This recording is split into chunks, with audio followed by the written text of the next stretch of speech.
Kur i kthehemi, si më thon, historikut, në për cilën kemi kaluar, shohim se shumë çka u bë më mirë, se sa ku kemi qenë. Megjithatë, ato sfida që i kemi kaluar, disa kanë mbetur në të kaluarën, disa tjera vazhdojnë me qenë sfida që na përcjellin prapë. Normalisht, si me thonë, ty qenë të organizuar si prind, ty pas ma shumë shërbime, ty pas ma shumë shoqata, po arrin prind të ri për shembull të marrin edhe informacione ma shumë. E gjitha këto po ndihmojnë, pastaj edhe në trajnime gjitha këto me i pru fëmijët në moshat e reja. Ama nëse i kthehemi historikut më hershëm, e shohim ne të tjerët kur kemi filluar, ne jemi shoqata autizmi ndër të parat në Kosovë, edhe normalisht të gjithë bashkëthemeluesit kanë qenë personat cilët i kanë pas fëmijët e tyre ose familjarët e tyre. Tash ata janë mosha që janë adult, edhe shteti ende nuk ka një qendër e cila jep shërbime ditore për adult. Neve po flasim tash si qendër autizmit për shërbimet që japim për moshës 2 deri në moshën 18 vjeçare. Sfidat me të cilat takohen prindërit janë ato sfida cilat për shembull, si me thonë, gjithë përfshirjen. Ne po punojmë se dhe moto e aktiviti është gjithë përfshirja, por dhe shërbime të qëndrueshme. Do me thonë, me momentin kur prindi merr një diagnozë, me njëherë kërkon, si me thonë, forma tjera, rrugë tjera, ku me gjetë zgjidhje për këto. Normalisht nuk janë fazat leta. Mirë po, shpesh prindin me qenë një udhkryq që institucionet do duhej, tishen ato të parat që i dalin krah dhe japin informacion e para se cila do të duhet ishte masnej rruga që ata duhet ta kalojnë. Neve kemi kaluar në shumë rrugë pa rrugë. E unë uraj që prind edhe po i shoh që prind të ri kalojnë në rrugë më të shkurta. Po duhet që kjo rrugë e shkurtë dhe më e shkurtë jetë mos jetë hiç e vështirë. Po le të jenë institucionet ato që i mbështesin. Kur themi të gjithë përfshirja, me njëherë del problemi tjetër. Mirë gjithë përfshirja, po a mundet çdo fëmijë me autizëm të jetë i përfshim në arsimin e rregullt? Prandaj janë nga Ministria e Arsimit krijuar ekipet vlerësuese, të cilat bëjnë vlerësimin edhe pastaj e shohin se fëmiu ku duhet, mbas potencialit që kanë, ku mundet ai dhe sa mundet mu përfshin në shkollë të rregullt, me arsimim të përgjithshëm për çdo ditë, apo duhet ndoshta me qenë edhe në shkollat ose qendrat burimore tjera. Gjitha këto, unë prandaj edhe këto, po e nënvizoj këta, në nivel vendi me qenë ekipet shumë funksionale. Personat me aftësitë kufizume në Kosovë në përgjithësi nuk kanë spari trajtim të barabartë ligjor, që është një sfidë në vete, pasi që disa kanë të rregulluar statusin ligjor, disa jo, por edhe ata që kanë ligjin specifik, si që janë të verbrit edhe paraplegjik e tetraplegjik, prapë nuk është që ligjet po gjenë zbatim të plot, edhe po mund me i shfrytzu gjitha beneficionet edhe të mirat dhe shërbimet që i garantojnë këto ligje. Po edhe të grupet, si që janë autistët, apo edhe Down sindromi e grupet tjera të shordrit, në përgjithësi që ne si forum bashkarisht avokojmë me organizatat respektive që të përmirësohet spari infrastruktura ligjore, të i përfshin edhe aktet në ligjore dhe gjitha tjerat, mirë po edhe kostimin e këtyre përmbushjeve, shërbimeve dhe drejtave ligjore që duhet garantohen për secilin grup specifik, ne vazhdimisht po avokojmë dhe po insistojmë që të zgjidhet një herë për gjithmonë kjo çështje, pasi që do të garantante kontinuitet marrjes sporit shërbimeve e pastaj të inkuadrimit të fëmijëve të rriturive e gjithë persona me aftësi kufizume në jetën shoqërore, arsimore, në punësim, mirë po, pse jo edhe të kalojnë në kontribus shoqërisë, të mos jenë gjithmonë vetëm barre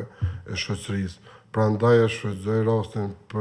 me rastin e kësaj dite që t'ju bëj thirrje institucioneve që ta çojnë përpara ligjin gjithë përfshirë që të ta rregullonte një herë për gjithmonë çështjen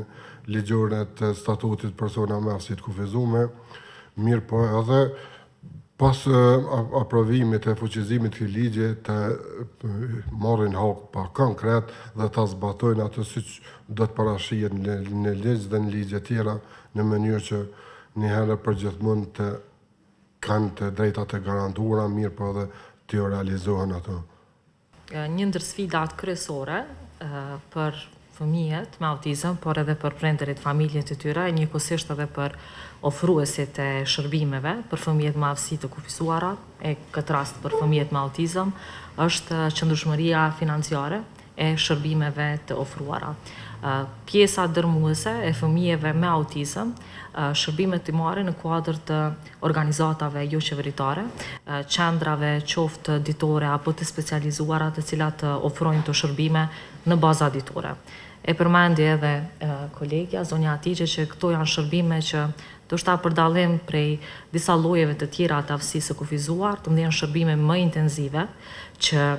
puna bëhet edhe në formë individuale, por po ashtu shërbimet ofrohen në intervale më të shpeshta kohore. Në këtë rast, ofruesit të shërbimeve për fëmijët me autizëm nga sektori jo qeveritar përballen në vazhdimsi me sfidat të qëndrueshmërisë financiare. Këto shërbime nuk ofrohen nga institucionet publike. Institucionet publike nuk kanë kapacitetet për të ofruar gjithë këtë gamë të shërbimeve, e sidomos po flasim për shërbime të cilat janë modeli kombinuar, shërbime të integruara në mes të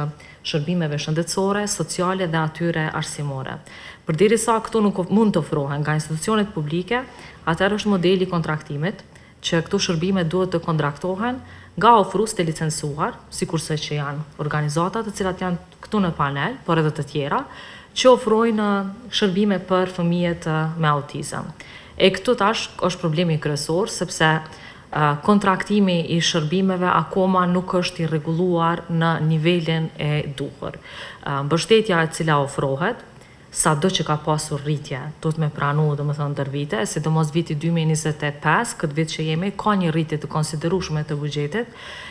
nga qeveria, Ministria e Drejtësisë. Megjithatë, buxheti i cili është ndarë dhe buxheti i cili ndahet tek ofruesit është akoma larg përmbushjes së nevojave për shërbime dhe kërkesave të fëmijëve dhe të prindërve me autizëm, por edhe fëmijëve të tjerë të cilët janë me aftësi të kufizuara. Asistentët të cilët duhet jenë aty patjetër për fëmijët me autizëm, varësisht domethënë sipas rasteve, e që numri i asistentëve le për të dëshiruar janë diku rreth 360 asistent, që është larg asaj domethënë kërkesave që ka për përmbushje të nevojave të fëmijëve me autizëm. Tani krahas kostës së shërbimeve, mos flas për kosto të tjera, rreth dietave ushqimore, gjitha këto tjerat, po krahas ofrimit të shërbimeve, financimit të shërbimeve, domethënë që bie barra mbi familjet, tash është edhe tjetra, domethënë që një pjesë e madhe e prindërve vetë punsojnë asistent për fëmijët e tyre me autizëm në shkolla. Kështu që të pas parasysh nivelin e pagave mesatare në Kosovë, tyrat që ne kemi si familje, pastaj dhe kur njëri prind detyrohet ta lër punën, kjo vështirëson situatën akoma edhe më shumë.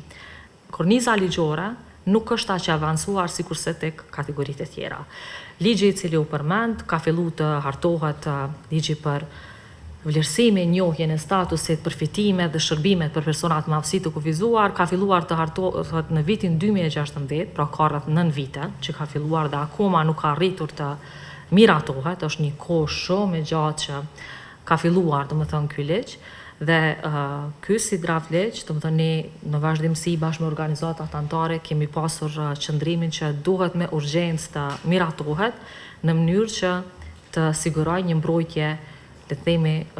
për të gjithë fëmijët me aftësi të kufizuara, duke përfshirë këto edhe fëmijët me autizëm. Në rrugtimin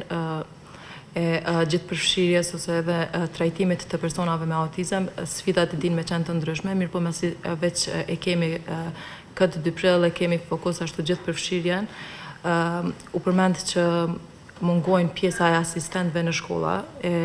përveç asaj edhe trajnimet e këtyre asistentëve janë më shumë të pjesa, domethënë, e përgjithshme, jo specifike për personat me autizëm. Kjo po të më jep problematika gjatë këtij rrugtimi, sidomos gjatë fazave të adaptimit, për shkak se duhet një qasje pak më specifike dhe pak më profesionale te pjesa që të paktën më arrit mi menaxhu disa sjellje problematike, e mandej edhe ka raste që fëmijët të cilët ne i konsiderojmë me potencial edhe